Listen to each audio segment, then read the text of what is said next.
Morning, Mark. Good morning. How are you? You well? Yeah, once the broadband connection's fully secure, everything seems to run better. Yeah, how are you doing? I think that's every household and every business in the whole of Kent has been in exactly the same position. Absolutely nationwide. It's actually part of FSB, who I work for, the Federation of Small Businesses, is part of one of our big next asks to governments. That's part of the whole getting out of COVID. Broadband is really embraced and secured and improved wherever it needs improving. Yeah, I mean, 5G is on its way, isn't it? But what does that mean to us? Well, we don't really know yet, do we? Not entirely yet, no. But yeah, it'd be good. I mean, I think, yeah, every business needs it. And the contingency, it's quite interesting with companies we work with. So we're BMIX, the organisation I work with, are based in Canterbury. We're sort of across Kent, we're focused in Dover, Ramsgate, and then out of Swale, Sittingbourne. We have an office in Sittingbourne to cover Swale. And then Medway, we're in Chatham in the Pentagon Centre. And we work with businesses across the board trying to place young people. And it's really interesting to hear what they've been doing. I mean, you've been talking to businesses the whole time. It's core of what you do. Help small businesses to achieve their what's the word? Ambitions, that was it. But lots of businesses we're involved with have relocated, and some of them are even thinking about not coming back to a physical space, which is quite interesting. I think there's going to be a real need for that broadband bandwidth. So. No, absolutely. We've seen so much change in 3 months that might usually take years. Yeah. And people are realizing actually you can get an awful lot done, and perhaps your work day is very different to usual, but you can really hyper focus in those times when you can sit down and get some connection, and you can get a lot achieved from home or from your garden office or wherever you might be. It's so true. And I think, you know, there's a lot of positivity out there. I know there's a lot of worry and a lot of concern about what's going to happen. I'm really keen to talk about that in a minute, but there's a lot of positivity out there as well. You know, organizations, companies and individuals running their micro businesses are actually finding the time to exactly that. They're finding time to do the things that they didn't do before, to reorganize their business, to be innovative and think about different ways in which they can deliver out services, to change what they do to suit the market, you know, and that's happening an awful lot. So that's quite good. And I think that everybody agrees that time is probably the only gift that's come out of the pandemic. Really. So yeah. So how are you finding from the businesses you represent? How are you finding the main sort of issues that they're facing now? Because it's all sort of is it slowly waking up? Yes, no, it certainly is, and it's been a really mixed bag. People have called it a corona coaster, haven't they? It's been a really crazy and turbulent time for the last few months, literally since that first announcement from Boris Johnson when he recommended we didn't go to pubs or restaurants. That first week was very, very difficult for so many in the hospitality and tourism industries, and we've sort of seen it like a ship on a stormy sea, navigating your way through it. So we've seen cash grant loans announced, the Sybil the Corona business interruption loan scheme announced. Now there's been the discretionary grant scheme for different businesses. So there's been lots of cash incentives and sort of backups for SMEs, and some of them have taken advantage of that, and it absolutely has helped for that short period of time. Along the while, we've been doing some training sessions and support around managing stress and managing your mental health through all of this, because so many firms have been incredibly concerned about the well-being of their staff and of their customers, and that is their personal burden, if you like. They've chosen to be a small business boss, and within that they've taken on their staff in these small firms, and they work closely together, so it's almost that responsibility has been immense. So a lot of concerns and big thoughts going on about how you manage it, but some wonderful success stories of those businesses that have pivoted, some that have adapted new lines. We know gin distilleries who now make hand sanitizers, curtain makers who now make non-surgical face masks, face coverings. So many people who've suddenly gone to online, we need this broadband, don't we? Who are just going, actually, we have to deliver. We have to get our products really accessible and online, and we're going to do local delivery. So one of the positives is much more engagement with those local firms, and people going, crikey, I'm going to use my fishmongers way more often than usual. Or I've really found a little craft brewery, you know, I can get those beers but in a different way. Yeah. So there's been a lot of innovation, but it has been a real struggle and a real worry, as I bet it has for a lot of your clients too. It has. So the young people that we work with before have learning difficulties and or autism, and the placements they were running with the employers that we work with have pretty much all stopped, all bar a few. And there'll be some fantastic stories. You mentioned a few there about diversifying. There's a recycling company that specialises in a specific type of plastic. They had to shut down because all of the businesses they dealt with shut down. So the knock-on effect of the chain stopped them from working. But he diversified by using this great big truck to go around to get all of our rubbish that we couldn't get rid of. So he set up an immediate sort of home garbage company, or home rubbish company, and managed to continue all the way through and keep his staff going, which is a really good thing. Equally, there's been some really tough times, especially sort of in HoReCa, in travel and tourism, and the entertainment industry. It's been tough. But we are seeing glimmers of hope coming through now. Everyone's going back to work. There seems to be, if you go into the streets, into the towns, and much busier. Much busier. Yeah, it is. I mean, how busy? I don't know. Is it a good or bad thing? A good thing for business, I guess. So we'll see how that pans out. But which is much better, and we need it. I agree with you, though. I think there is a definite drive to working with local small businesses, because whereas before I wouldn't have thought twice about going off to a large chain, now I'm actually thinking about those struggling businesses that are out there that really do need our help and have tried their very best to support their communities throughout the whole period, diversifying and producing services and goods that we need. So yeah, I think the majority of companies that we work with have diversified in one way or another, or adapted. Everyone's adapted, and I think we're going to see a behavioural change in the workplace. I mean, some things you can't change. You can't change physicality of being a tradesman, but you can change how you potentially are doing quotes. Yeah, and absolutely. So there's a gap for somebody who's smart enough to start thinking about that. One of the biggest banes of tradesmen that have to do, the kitchen fitters and so on and so forth, that are going through that whole process of redesigning a new kitchen space, actually is taking all of that time, going out, seeing the client, finding out what their space is, talking to them about certain things, getting a view of what their aspects are, showing them different products, coming back with different products and all the rest of it, and then designing it, then quoting it, and then they get the job. So I know quite a few people that have their own businesses are doing that, and there's definitely an angle now where Zoom or something similar could be. There could be tools out there that could help. I think there's a whole area of education, and apprenticeships are one of those, where it's more practical and can really help small businesses. We're in exactly the same position in the fact that we run a one-year course. It's education funded. But it's not an education course as you or I would believe.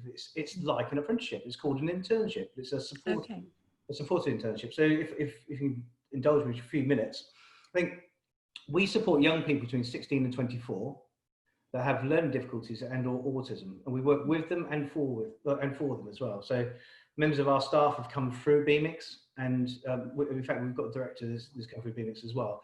So we have across our whole organisation we co-produce. And as such, we are set up as an SPI, which is a specialist post-16 institution, education institution.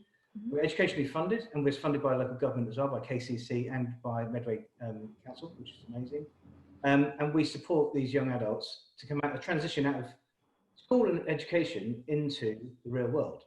Now, that could be quite onerous for a small business to be able to take on board, because there's a number of questions they might ask, which we often do get asked. In fact, it's like, oh, I haven't got insurance for that, or which they do have, because employee insurance covers anybody working for you if they're voluntary or not.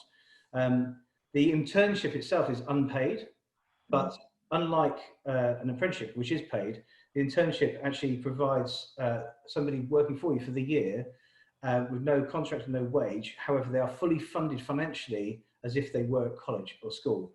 So they don't go without. And we, as an organisation, BMIX, support them to help them to get to work and make sure they can do that. But also in the workplace, we help them as well. So we provide work coaches with the young person, when we've created a good job match, understand what the business needs are, we find what that job role is and what exactly the environment is.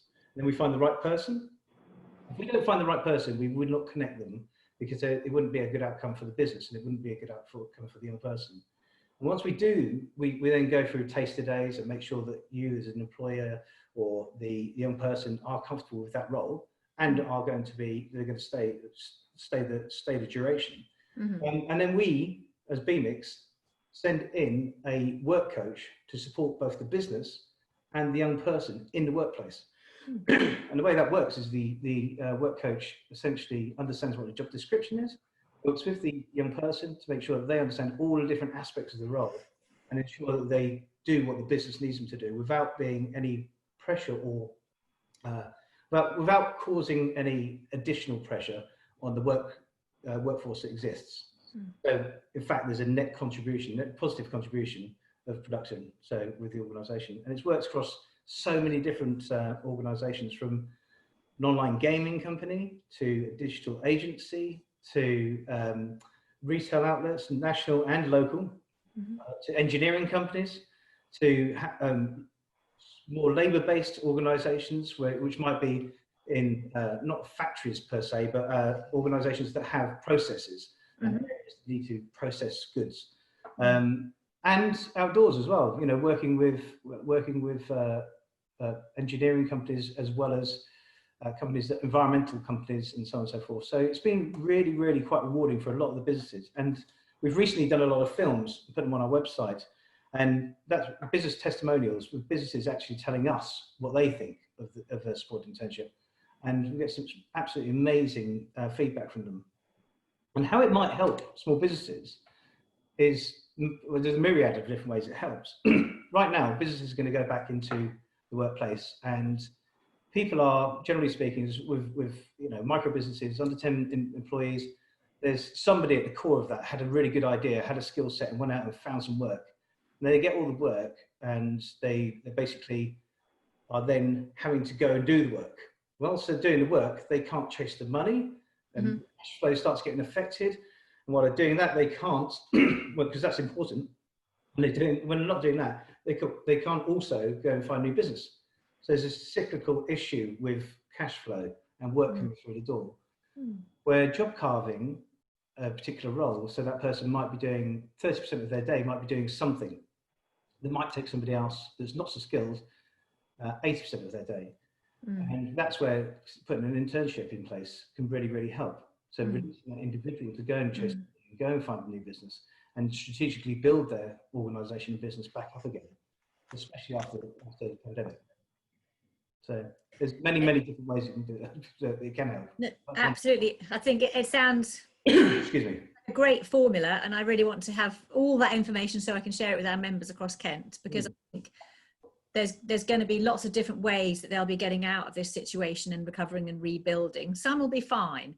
Others will need that little bit of additional help. Exactly as you said, perhaps in that back office, perhaps in that technical area, perhaps in logistics, or all those kind of planning roles. Always an additional pair of hands. And as you said, with that support coach around it as well, around that intern, could be really brilliant. So I'd really love to share that news with our members. Yeah, of course, I'll send you some things through afterwards. I think one of the most important things to recognise here is that what this is essentially a one-year job interview. Like at the end of the year, that organisation. That's a lot of questions, Mark. It is a lot of questions. 1 year's worth. But you'll know everything about that person. At the end of the year, you'll know if their quality of work is great. You'll know whether or not they are reliable, whether or not they are adaptable, whether they're a good fit for the organisation. All of those things you can't find out in 1 hour interviews.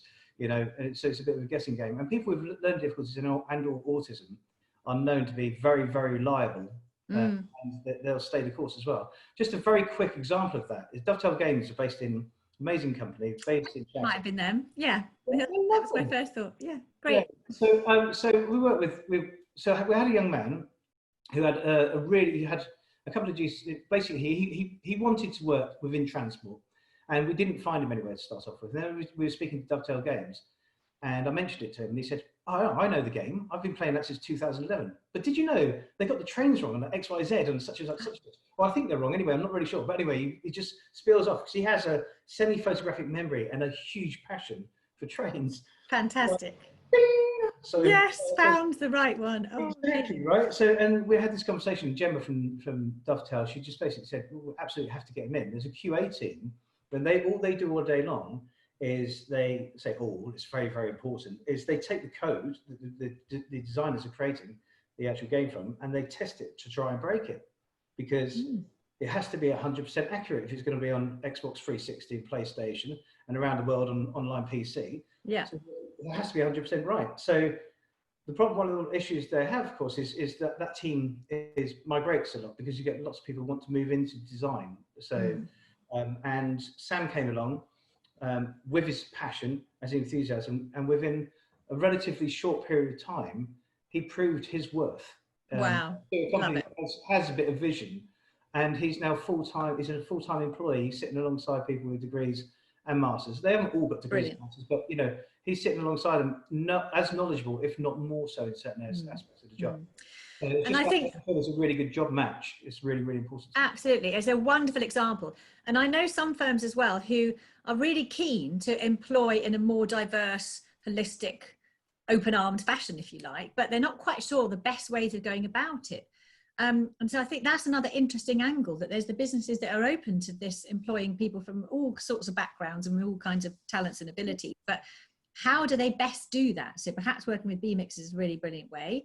And because otherwise it can be as simple as making sure in your job advert you're saying we are open to people from all kind of backgrounds and talents and disability compliant and all this kind of technicalities of it. But I think those little case studies bring it to life so well and make people go, oh yeah, actually, why don't we just try? Yeah. But there's so many cases, and that's gaming of virtual reality games, not virtual reality, but anyway. But that's one end of the spectrum. There's engineering companies that have taken somebody on board that he did so well in that role. They offered him a job straight off the bat before his course had finished, which is okay, because the purpose of the supported internship is to make sure that person becomes independent and valuable to the business. So, and that's the same in retail. It's the same. I could roll off probably 15 different vertical markets. There's some roles that aren't really suitable. Scaffolding isn't particularly suitable because having people in actually the physicality of putting a scaffold pole up. Okay. Because there's too much. But actually, scaffold companies, if they're large enough, have offices, and they need. Yeah, there's always something else as well behind the scenes, isn't there? Exactly, in some of those firms that needs the help. Yeah. Yeah. So and I think having a diverse workforce has been proven to create better morale. It diversifies. It allows people to start thinking differently, and it also makes an environment more happy, I think. Yeah. No, I've heard even in a very basic diverse, employing more women on boards and in businesses means you make better decisions. Just having men and women working together. Now that sounds nonsense in 2020, but that is absolutely true. Yeah. You've heard all the sort of quotas of how many more women should be on boards and what have you. We've done a lot of work in Kent with our area leader of showing our support for women in business and raising that profile. And actually now, as a strand of that, we're going to be launching another element. It's just starting to shape up now about supporting Black and minority ethnic people in business. And again, it's about the visibility, as you're doing that there, showing people who haven't got that traditional path of qualifications and GCSEs and degrees. There's lots of other ways to go about things, and we need to come out of this sort of fixed mindset that you need the CV that looks like that or a person that looks like that. So over the next year or so, we'll be doing a bit more work around supporting Black and minority ethnic people, visibly sort of showcasing them and celebrating their businesses, but also behind the scenes thinking about how can policy and decision making make sure that we are looking at everybody together and getting those kind of decision makers on those boards as well, so that we don't fall back into some wrong situation. I think you said it all there, really. I mean, look, it's as basic as having women and men working alongside each other allows two viewpoints to create new ideas and new concepts and new designs, and that opens up new markets. Now you can extend that out into cultures, you can extend that out into religions, you can extend that out into every walk of life, including disabilities and learning difficulties and autism. Neurodivergence is critical to brand affinity in the long run, because the only way that organisations and brands are differentiating themselves and become strong is by doing that, is thinking differently and creating a new angle on the same thing quite often. So yeah, so I think it's really important to do that, and I think what you're doing is great. Gemma you should hook up with Gemma from Dovetail Games. She's Women in Gaming. She's oh, okay, yeah, there you go. Gaming. She's very strong on that as well, because it's important, because there's a lot of women gamers out there not wholly represented in the industry. For those exact same reasons. No, right. There's women in STEM, women in tech. There's lots of those different strands, and it's about that visibility and being really bold and saying, yes, there are some women in tech, but not enough. So yeah, we'll be moving forward on those sort of topics. So, I mean, overall, I think the areas in which we can support small businesses is what I really wanted to get the message across of today. Is that businesses are going to be they've been going through a pandemic, and they've got support, financial support. They've been supported by the FSB, they've been supported by other organisations, and they're getting to a point. Some are going to struggle. They're going to have employment issues because they're going to have let people go because just of cash flow or because of projected cash flow, potentially. There's going to be organisations that are going to need to up their game with selling their business back again. They're stepping back a couple of years and getting back to the basics, because they've built a reputation they've got so far, but now actually they've got to get back to basics and then build themselves up again, because they've got to make up the difference. Well, not necessarily make the difference, they've got to get back to where they were. That means taking a bigger slice of the pie. So if there's a smaller pie, right? So and where we can really help with that is we have a good understanding of business needs. From micro businesses to small and medium-sized businesses, they all have, and large organisations.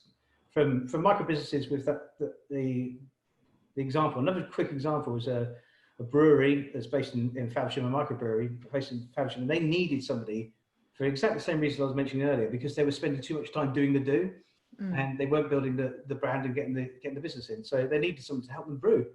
And we found somebody who was really, really keen to brew. And over the year, they built up enough revenue and got the cash flow stable enough to be able to employ that person to do that for them. So that's an example. But on the other end of the scale, you've got the CSR, which is larger organisations looking at their corporate social responsibility and wanting to give back. We're not an organisation that we don't want charity. We want businesses to have the vision to be able to tap into this largely unseen and untapped labour market. They have huge skill sets, because, Alison, everybody has a superpower. Every single person has a superpower. And it's just about finding the right thing for that person. Sam, who's in Dovetail Games, the chap that works in the brewery, people working in retail that got the biggest smile in the world, a young lady that's working for Darland House MCH. She's working with some, so she's working in quite a tough environment. Some people find it really tough. But the residents and the staff love her because she's got the warmest personality in the world. That's her superpower. That's all you need to fit the right role, the right person in the right place, to build their value so they can prove themselves as independent, valuable individuals that can be employed at the end of it. So Mark, Just Be Mix works across the whole of Kent. I represent about 5,000 members across Kent and Medway, all those sectors, from the consultant, individual sole trader, up to 200 or so staff. So how many clients do you work with, if that's the... So the young people that we work with are for the supported internship. We do many different things, Alison. I haven't got enough time today to tell you about all the things we do. Inclusion is at the heart of everything that BMX does. We're all about having an inclusive society, exactly as FSB is speaking about your drive and ambition for making a difference in that place. That's exactly what we do. However, the supported internships is run out of Swale. So everywhere from Faversham all the way through, and we're actually Herne Bay potentially as well, all the way through up to Medway and just beyond. So we've had placements as far as Dartford, and then we've also had we have several placements now in Maidstone as well, because it's just over the hill. Sure. I've just thought of another event as well, Mark, that you should be aware of, because this is very much about business support. We're working, another project I work on is the Kemp Business Summit, which you might have heard of. It's an annual event takes place usually at the University of Kent. And it's very much the idea of, I love that whole open door policy. And the idea of that was, let's get those decision makers in the same room as the businesses. So the people who decide on, you know, whether it's the interest rates or the legislation or the policy or what have you, let's chuck them all in the same building. So when we can, we have 400 or 500 people at the University of Kent so that's businesses of all types and sizes, as well as locating Kent County Council, Medway Council, maybe an MP, Police and Crime Commissioner, Bank of England, all sorts. Obviously, with one thing and another, the January 1, 2021 won't be quite the same format. That's still being processed and figuring out how we're going to do that. In the meantime, we were talking to Kent County Council about what does that pathway to reopening look like, and they said, oh, let's do something in the run up to the January Kent Business Summit. So we've got a webinar with Kent County Council and the Bank of England on the 26th of June, 12:30, just for an hour and a bit, with the leader of the council, Roger Goff, and the Bank of England. And that is very much about, so what kind of things have we got? So I'd love to put BMIX, you know, we need to get that somewhere on the list of signposting options, if you like, in terms of, it's not only the money that businesses need, yes, that can be helpful, but it's that infrastructure, it's that back office, it's the hands on deck. So I think that's another element where, you know, BMIX need to be a part of that one. So that's 26th of June is a map to renewal, I think, something like that, a webinar. Not long from now. No, not at all. No, hang on, Friday. Yeah. There's lots of those things, but sometimes it's just getting that message out there, isn't it? And then integrating. And that little Venn diagram, as you said, FSB does a lot of, that's the whole thing, supporting businesses and talking to government, the same way you're supporting businesses and getting them some supported internships in there. So it's nice to have this little Venn diagram crossover. Most definitely, you know, and if it's only a small part of the process, we'd love to get involved. The biggest thing for us, Alison, is just to open the eyes of businesses, because once, do you know what, almost to T, the 8 testimonial videos that we did with the employers, there's some fantastic student ones on there as well. You should have a look at the website, bmix.org/employers. They almost to a T, every single business said what I'd say to any other employer thinking about doing a supported internship is just go for it. Because of the benefits that you get from it are huge. You're either going to benefit somebody's future in their life and make such a profound difference in that, you know, or, you know, you're going to get so better morale in your organization. You're going to, some have changed their processes and systems, as we were speaking about earlier, you know, because they have to look differently. You can't just look at CV and say, that's the person I need, because it might not be. No, not at all. It's that team fit. And a lot of that is just that kind of unknown chemistry that we can't even see or kind of equate for as such, but it's that team fit. And if with BMIX's help, if you can help that sort of recruitment process and find that match, you're really doing that small business a favour in that way. It's really as well, I mean, a massive favour on the whole process, actually, if you think about it. If you have the vision and you are seriously looking to grow the business to employ somebody at the end of the year, there is no cost. There's no contract. We provide a health and safety inspection on the individual. We're responsible for the individual, except for when they're at work, and they're your responsibility. That's everybody you work with. So there is absolutely no difference and no business, no cost to the business whatsoever. So it's really a no-brainer. It really is. When people understand. So the biggest issue we have is being able to get to organisations and businesses to be able to educate them, which is what this whole process is about. Just, you know, if you want to find out more, just you can get in touch, and I'll happily spend as much or little time as you like or can afford. I think we will, Mark. I think we will. That'd be good. Thank you. Cool. Thank you.